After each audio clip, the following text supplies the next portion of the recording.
Hello again, and thanks for tuning in.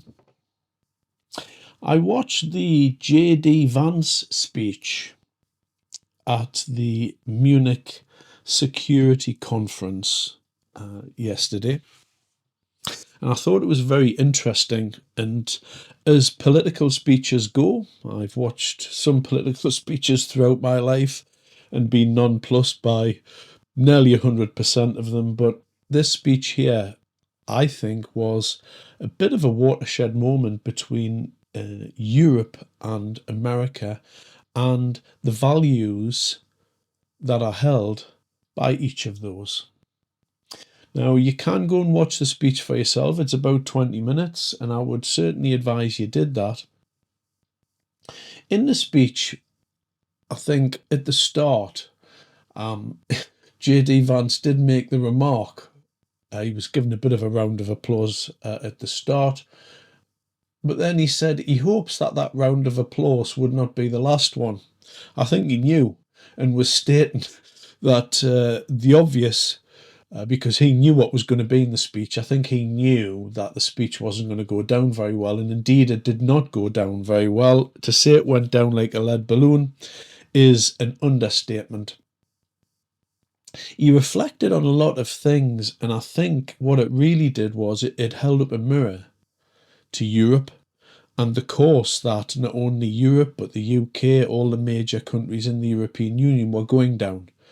And I think he highlighted the absurdity of our political system in its myriad strangeness, and how Americans view Europe in terms of a lot of the issues that are going on, mass migration being one of them, but also in terms of free speech. So free speech was something that he mentioned time and time again. And it is worth covering from that aspect because in it, he nails the current state of play in Europe regarding free speech, which is, to my mind, in absolute tatters at the moment. So what he did was, first of all, he said that Europe did need to step up to the plate. Now, this wasn't just in terms of the shared values with America, but it was in terms of defence. And this is something that's on the agenda at the moment. Keir Starmer's going to have a meeting this week, and the Treasury is apparently going to tell him that he should be spending just over 2% on defence. The actual Ministry of Defence is going to turn up and tell him that he needs to spend 2.65 with a figure I saw that was quoted, neither of which is adequate, considering as well that we've given away most of the missiles that we had to Ukraine. We really need to be spending a lot more on defence, and I think the Labour government's reluctant to do that, as is many countries in the EU, because we've come to rely on America as a source of defence, as the country that's going to step in when things start to go wrong. And it's quite right, in my opinion, that Trump should turn around and say, well, why are we doing that? Why are we spending all this money on defence when Europe's not really willing to defend itself? And that charge is undefensible.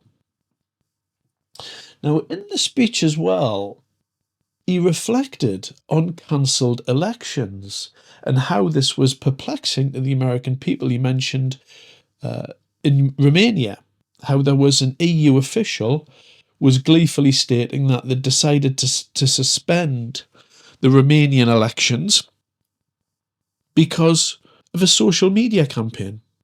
So someone had spent hundreds of thousands of euros on a social media campaign, and the EU spokesman was pretty gleeful, pretty happy that those elections were going to be cancelled. And J.D. Vance expressed a bit of shock at this. And he said, if that's all it takes to cancel your democratic elections, then do you really have a democracy in the first place? And you can imagine how that went down. He also, in detail, went on to categorise actual stress points within the system, and he detailed actual events, some of which I'm going to cover now. Now, he did reflect on the shutting down of social media for painful content. That's quite a statement, isn't it? Painful content. So what's been happening in some of EU countries was there's been raids carried out on people for posting things online, and this is all in the name of combating misogyny. And it was actually labelled a day of action. So you've got some keywords there: painful content and combating misogyny, and all of this in the name of protecting women. Although I'm not sure how this protects women, because this is just people writing words on the internet. He did mention as well Sweden, the arrests for Quran burnings, and he mentioned himself, and I think he was trying to implicitly say that burning of books could be seen as an act of social, an expression of social disorder. Free speech in its own right should not be cancelled because it offends a certain group of people. And he actually specifically mentioned the Swedish judge's comments, and he actually quoted him word for word in the middle of the speech. And again, this did not go down very well at all. And he actually quoted the fact that the judge had said that we shouldn't be offending people deliberately. Now, we also quoted the abortion clinic issues that we have, where there was a gentleman standing 50 metres away from abortion clinic with his eyes closed, praying. He wasn't praying for anything to do with the abortion clinic. What he was doing was he was praying because he felt that himself and his wife had aborted a child many, many years before when he was younger, and he was trying in some ways to pray and atone for that. Now, whether you are religious, whether you believe in that, it's up to yourself, but he wasn't actually approaching anybody, and he was in one of these zones.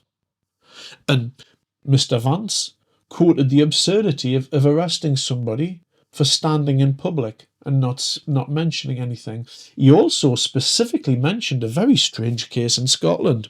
And I don't know if you knew this, but Scotland sent letters out to people in these areas beside abortion clinics and started to label them safe access zone. And the Scottish government warned them that praying for unborn children, even, I'm going to repeat this, even in your own home. So if you're in your home and you're located beside an abortion clinic, the Scottish government could deem it unacceptable and in fact unlawful for you to pray in your own home if you live in one of these safe access zones, which is essentially punishment of thought crime. Now, this type of letter that was sent to people's homes may have actually been part of a conspiracy theorist's handbook 20 or 30 years ago.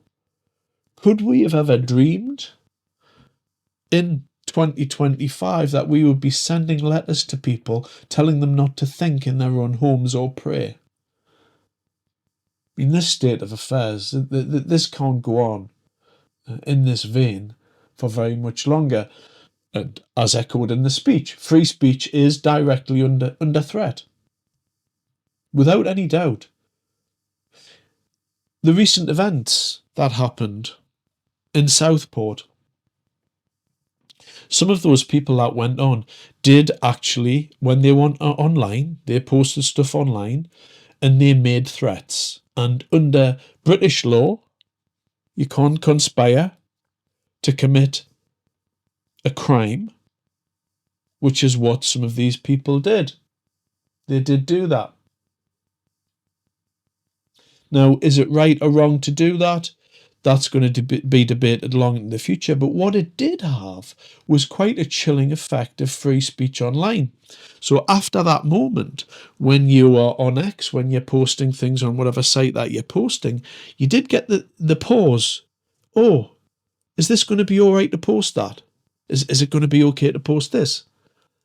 It has that effect of stopping free expression when you feel that, depending upon what I post here, the police could appear at my door. I could get the knock on the door, go down, and I could be taken to a police station and shown a post and potentially be sent to prison for up to 3 or 4 years. So I better not write the wrong thing here. And that effect is chilling, and it was done for a specific reason. The authorities, those in power, do not know how to handle social media. They knew how to handle it when it was on their side, but since Mr. Musk has taken over X and kind of pushed free speech to the outer boundaries of what society finds acceptable at the moment, and good on him for doing that, the authorities do not know how to deal with it. Pretty soon, the EU is going to attempt just an outright ban on X, and this is going to be a point in time. Will the European Union and Britain and all the rest of the people or the governments in power in Europe actually ban a social media site which promotes free speech? This is going to be where the rubber meets the road. It's going to be a very, very important point for our democracy and whether or not we even have something called free speech. And I would argue that we don't anymore. And of course, in the middle of going back to Mr. Vance's speech, he tried to make several jokes, or little half jokes, and the smattering of applause was hilarious. If you do get the time to watch the video, just looking at the faces in the crowd was a sight. There was a couple of people towards the end started to mutter to each other and smile at each other as if, oh, this man's going off and what's he talking about? It was quite a spectacle. He also, Mr. Vance mentioned, actually talking about the people in the crowd, that certain groups of people with the wrong political opinions had been banned from attending the conference. And he made the point over and over that the people are not stupid. The people know what's going on. And when you exclude people and ban free speech, then what you end up doing is stopping society from progressing wherever it's going to go. And he actually said, this is not unlike the Soviet era, where alternative viewpoints are viewed as something that's not allowed. I mean, that's quite a statement for a US vice president to walk into a large conference in the EU and just accuse those people sitting there of acting as if they're in a Soviet era. After that, he actually said, what are we actually defending ourselves for? What are we even defending here? What's the point in defending something if the people are not listening to? What are you actually defending? You need democratic mandates here. And of course, if this wasn't enough, if all of that wasn't enough, if the crowd wasn't already stone dead at that point, then of course he just went off on mass migration. And he actually said, when he was talking about, he said, here, 1 in 5 people living here have moved from abroad, which is a figure which is off the charts. And he mentioned a statistic that is not oft discussed. He said, outside EU migrants have doubled in the EU between 2021 and 2022 alone, and have increased since then. And then he went out, and I believe the main crux point why everyone was so annoyed, because what he immediately did was he discussed the terror attack from the day before, the Munich attack, and what he did was he directly linked that attack to the result of political decisions. He said, this is a result of political choices made by those in power. And of course, this cannot be countenanced in public, not in the EU. You're not allowed to do that. You're not allowed to say that this thing that happened over here is directly the fault of the politicians. The politicians aren't interested in this stuff going on. They just want to move on to the next thing. They want to move on to talking about GDP. They want to talk about house building. They want to talk about employment rights. They want to talk about freedom of expression and all of this. They don't want to talk about who's responsible for that there, where all of this stuff happened to families, normal people, small children and prams, etc. So that there was quite a moment. He actually went on to describe him. He said, how many times we've got this asylum seeker, mid-20s, known to police, how many times are we going to go through this? And then he said, you opened the floodgates. No one voted for this.